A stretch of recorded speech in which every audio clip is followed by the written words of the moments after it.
here. What's up, everybody? It's your favorite sociopath who basically started the whole war's favorite nerd, and today we are looking at the IDW Whirl, which is MMC's Turban, Aerial Assault. And this is on loan to me from Dan W. I appreciate him letting me take a look at it. He contacted me via email, and I'm kind of short-spoken on the written word, basically because I hate to type. But now that I have the opportunity to speak, I want to make sure that I definitely give him my appreciation, that I appreciate him. Let me take a look at this. So we just come with a few accessories. You know, usually I like to break the accessories up into their own section. There's not a whole lot to talk about with this guy, so we might as well just cover the accessories now. All of them are covered in this metallic silver, which looks great. And the sculpts are all decent. And then this one I feel like is a retool of something we've seen before, but we get the gold there on the little bit, which is all nice. He can hold his sword in that little pocket there inside the hand, so that's cool. And then he can stow it by sliding it deep into the bowels of his kibble, which I may not have successfully done. Oh, lordy. There. That's it, basically. I don't know. I'm not going to mess up anything, but you can do that. And then you have these two. They're covered in the same silver, and you can plug them in here if you like that look. We have one other thing to talk about before we talk about the figure, and that is the quote-unquote whirl look. So if you've seen I'm not sure when this video is going up, and I'm not sure if you guys have seen my MMC video yet. So if you've seen my MMC video, you kind of know how I feel about this kind of stuff. If you haven't, then there's a chance you may not, and you just trust me, you will. But this is kind of another one of those trying to fit a round hole into a square peg things with me. This is the whirl configuration for the legs. It doesn't quite work. It's a nice attempt at it. If you want this, just to go over the range real quick, you can get the knee all the way back to there. Forward, you can't get it any further than here. And if you want to get the more kind of traditional look, you just press this. Well, let's straighten this out. You press this button here, and that allows you to rock down that piece inside, and then you can have a more traditional kind of leg look as opposed to this. We're going to assume, and you know what they say about assumptions. Actually, what do they say? That it makes one out of you and umtion? Doesn't matter. But we're going to assume that most people are going to want to have this guy in whirl mode. So when we go through the figure, we're going to have the legs looking more whirl-esque. Now, let's talk about the figure. So the head is on a hinge swivel, which is actually pretty nice to get you a great articulation range all the way up and all the way down. And then, of course, the swivel. We got yellow paint on the eye, and the antenna swivels as well, so that's all cool in the gang. Not a whole lot of paint on this guy, but you do get a little silver behind the head there, which is a nice little accent. The head sculpt, I feel like, isn't 100% on, but I feel like it's close enough. Also, the neck itself is on a swivel too, which I didn't realize, so you get a great range. Actually, the head is arguably perfect, so to speak, gents. And then we have black, I'm gonna guess that's paint here on the shoulders. That looks good. Good thing we got a little bit of paint out of the way, because there's not much left to talk about in terms of the upper torso. We have this yellow piece of translucent plastic here. We have a kind of an ab crunch. It's more of a reverse ab crunch, so you can get back a good bit. You get down, you forward just a hair. I think it comes in the box like that, and you can get down to there. The arms are basically universal joints. You can get them just shy of 90 degrees out and then all the way around. Well, I thought it was. No, you can't get it all the way around. Maybe you can if you move some of this stuff out of the way. I'm not sure, but I don't think you'll have any trouble posing them. Bicep swivel, double jointed elbow, gets you pretty much the whole deal there. You got a wrist swivel, which I actually thought was kind of interesting. I didn't necessarily expect that. And then all the fingers here are individually articulated and inaccurate to the design, but are on two hinges at the base and then the next knuckle, which is all fine, I suppose. We actually do have some black paint inside of there, which is an interesting touch, and I do appreciate. These bits here spin, and then there's some silver paint inside of there. Same for the other side. Of course, we have a waist swivel, and we have a weird ratcheted system here for the universal joints on the hips. It's a soft ratchet out to the side that gets you the full Van Damme. And then it's like one of those unique toys, inconsistent ratchets that get you the whole full Monty, so to speak. Now, you have a thigh swivel, of course, right here, but just above that, you have the kind of standard issue, typical MMC thigh coverings, which don't bother me at all, and they rotate a taste as well. Moving down, the thighs are painted solid silver, which is a strange choice, but you know, of course, I'm not going to knock it. And then we have the double jointed knees, which we've already looked at, but you know, if you want these, you get that, and if you want them collapsed, this button here on the side is what allows it. I think I went over that, but it's there.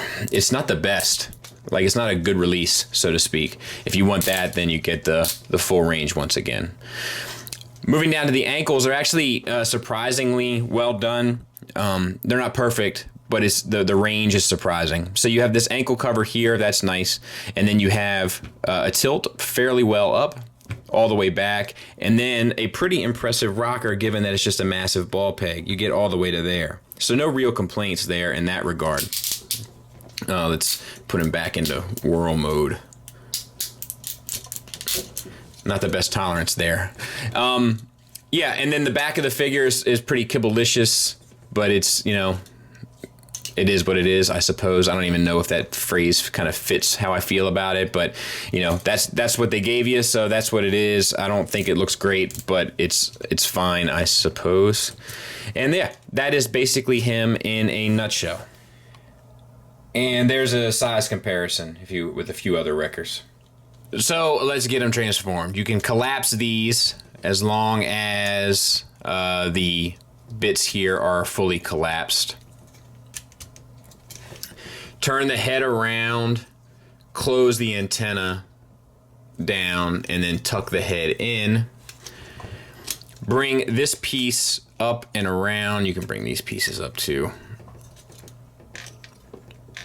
And all of this should snap into place. Bring this all the way down to there.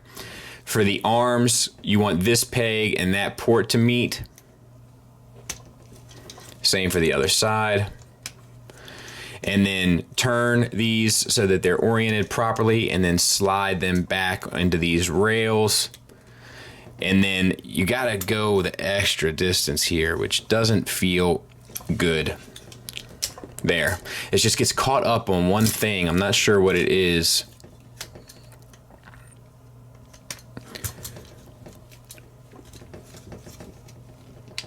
There.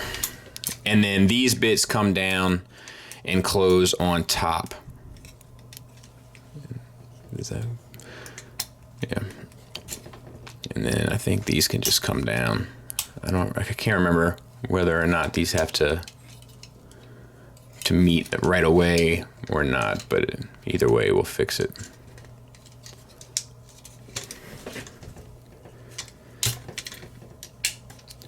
These are thinner pieces of plastic, so I mean, MMC stuff rarely breaks, at least in my experience with them, but you still want to use some caution. All right, now let's get the legs.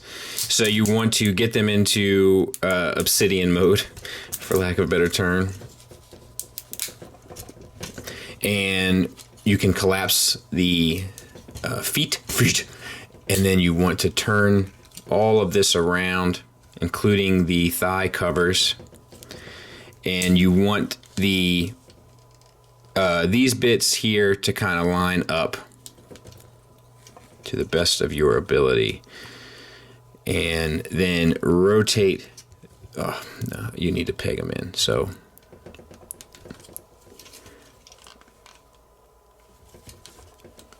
there it is. Rotate here, and then bring this entire section back. That'll push the nose cone pretty much where you need it to be. And then you plug in here and here to there and there.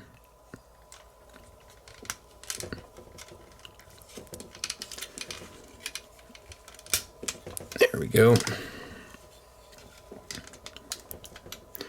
Good. And then you can flip out his little gun, you know?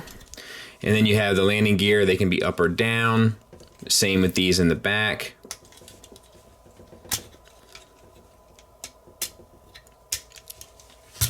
And let's see, what else can we do? We can put the sword.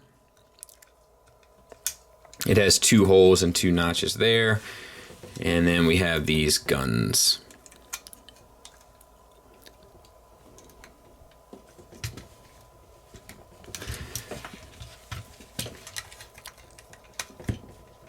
Yeah, And there it is. Size comparison wise, you know who's coming out to play.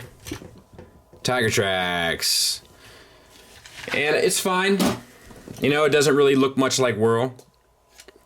You know, it's the same sort of issue before. This does rotate. These rotate. Those spin, which we've already talked about. Nothing really else exciting to report. It rolls. Doesn't it? Yeah. These are a little tight back here. That's what's slowing it down. So yeah, I mean, it's fine. You know, it's not setting the world on fire or anything, but it transforms into a alternative vehicle. And if you like this, then good. It's even better for you. I'm not quite sure how I feel about it. I like the transformation. I'm not sure how I feel about the end result. Final thoughts wise, this has got to be broken down subjective and objective for this fella, because there's a lot of good here. You know, it probably made for a great Obsidian. I don't know. I don't know anything about that character. But the difficulties, there is a piece here during the transformation. It's that screw, it's just sitting out a bit too much, so you can see it actually scraped against the plastic up in there. That might be an issue for you, or it might just be Mr. Dan's, but that's a building issue. I don't like the use of these inconsistent ratchets that I'm seeing more and more of recently. I really think they could have redesigned the hands to giving you a more Whirl look. And of course, a little bit more paint would have been nice. It's an awful lot of blue plastic here. Now let's talk about my subjective views. My big beef with this is it doesn't look a whole lot like Whirl to me. It looks like a fan art version of Whirl. Now you could make an argument that all of third party is fan art to some extent, and I wouldn't disagree with you, but it comes through a little bit more and stuff like this. And I think what makes it a bit more painful is that you know that this is them trying to get the use out of two molds instead of nailing one. And if they were going to nail one, I think the one that we all agree should have been nailed should have been Whirl. And then you should have made Obsidian just fit in the best way that you can. The big plus that I want to talk about here is the fact that the transformation is a lot of fun. That's one thing that MMC has really been nailing recently, I feel like, between their Hot Rod and their Tarn and this guy and even, you know, the Roadbuster to a lesser extent. They've really been nailing this kind of very intuitive, couple interesting things, but kind of just straightforward, fun transformation that you can flip back and forth and really get the toy aspect of. And I do dig that. Articulation's fairly good across the board. Materials feel okay, the paint feels okay, so I can recommend this guy if you like the way he looks. But I gotta be honest, man, like there's just, it's a very expensive toy for something that doesn't feel that much better than the Stringer I just handled. You know, like let's digest that for a minute. I really feel like I need to be wowed a bit more by MMC. That's kind of my big feeling with them at the moment. Like I need them to wow me. Look, MMC, I'm not a piece of meat. I can't just be turned on like a button. I need to be wined and dined a bit. I think it was World Class Wrecking Crew that said it best. I'm a hell of a woman, and for me it takes a hell of a man. And I haven't been wowed in a long time. So I can recommend it. It's definitely a soft recommend. It's very expensive for what it is, and you have to kind of like the way it looks. There's nothing about this guy that's going to make you get over the way it looks in hand. That much I can assure you. So what I mean by my soft recommend is I think it's a well-built, well-made toy that doesn't look like what I want it to look like. You know, so it's hard for me to give a full recommend, because if you're like, man, but Whirl's my favorite character and now I have this guy and it doesn't feel like Whirl, I'd be like, yeah, dude, I get it. It didn't feel like Whirl to me either. So the reason why I'm calling it a soft recommend is because I'm not buying it. Thanks for listening. Thanks for watching. Till next time, take care.